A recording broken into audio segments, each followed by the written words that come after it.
Misteri hilangnya kereta Zenetti di Italia. Pada musim panas tahun 1911, sebuah kereta yang mengangkut 106 penumpang dan memasuki terowongan yang ada pada Gunung Lombat. Namun kereta ini tak pernah keluar lagi dari terowongan itu. Selang beberapa hari, pencarian kereta Zenetti mulai dilakukan, menyusuri ler dari stasiun sampai terowongan. Pencarian itu sama sekali tak membuahkan hasil karena sekitar rel maupun terowongan sama sekali tak terlihat bekas kecelakaan maupun tanda-tanda kereta dan para penumpang. Dari 106 penumpang, 2 diantaranya ditemukan tergeletak di pinggiran rel. Namun saat ditemukan, kondisi mereka dalam keadaan stres berat dan kejiwaan mereka terganggu. Setelah menjalani beberapa pengobatan psikolog, akhirnya mereka dapat mengingat apa yang terjadi.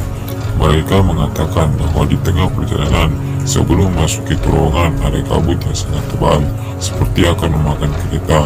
Karena ketakutan, 2 orang ini mencoba keluar dari kereta yang tengah berjalan. Dengan melompat keluar jendela, mereka mengatakan bahwa hanya itu yang mereka ingat.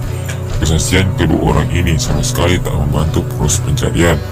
Pada saat itu tiada yang tahu kemana hilangnya kereta Zenetti. Pencarian kereta Zenetti terus dilakukan, bahkan hingga melibatkan para ilmuwan. Namun sayangnya pencarian itu juga tak membuahkan hasil. Pada akhirnya terowongan itu ditutup karena dianggap membahayakan. Semasa perang, terowongan itu terkena serangan udara dan hancur hingga menutupi akses ke dalam terowongan untuk selamanya. Lalu pada tahun 1928 ada sebuah arsip yang mengatakan bahwa pada tahun 1845 di Meksiko ada 104 orang Italia dan mereka semua menjelaskan mereka tadinya berangkat dari Roma pada tahun 1911. Bagaimana bisa sebuah kereta yang berangkat dari Roma di tahun 1911 bisa sampai ke Meksiko pada tahun 1845? 104 orang ini akhirnya dianggap gila dan dimasukkan ke rumah sakit jiwa. Namun ada hal yang sedikit membuat orang Meksiko waktu itu terheran, yaitu barang salah satu orang itu adalah kotak tembakau yang dibuat pada tahun 1907. Padahal waktu itu di Meksiko baru tahun 1845.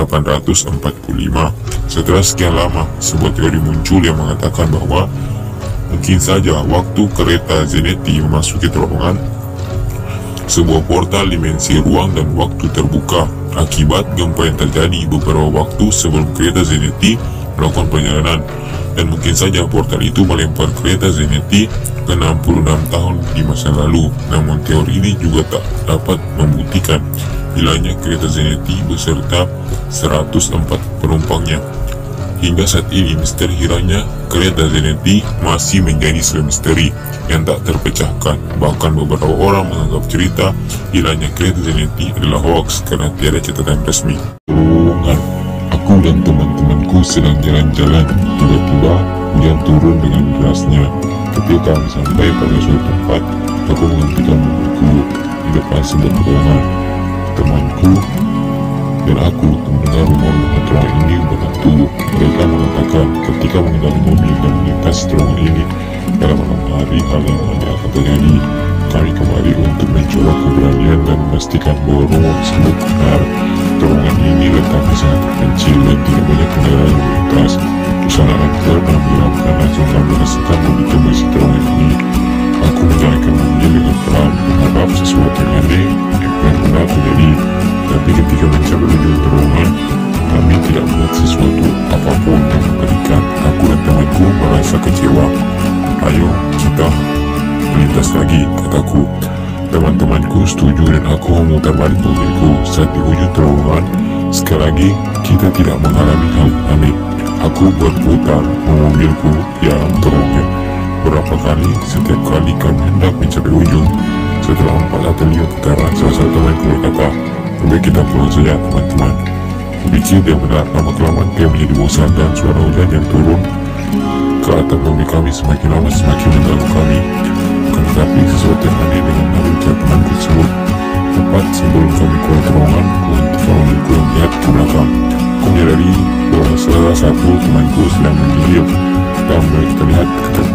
teman-temanku yang lain menatapnya dan bertanya, "Apa yang salah denganmu? Apakah kamu sesuatu?" Lalu ia berkata, "Apa kamu tidak mendengarnya?" "Mendengar apa?" kataku. Setelah terdiam lama dia mengatakan,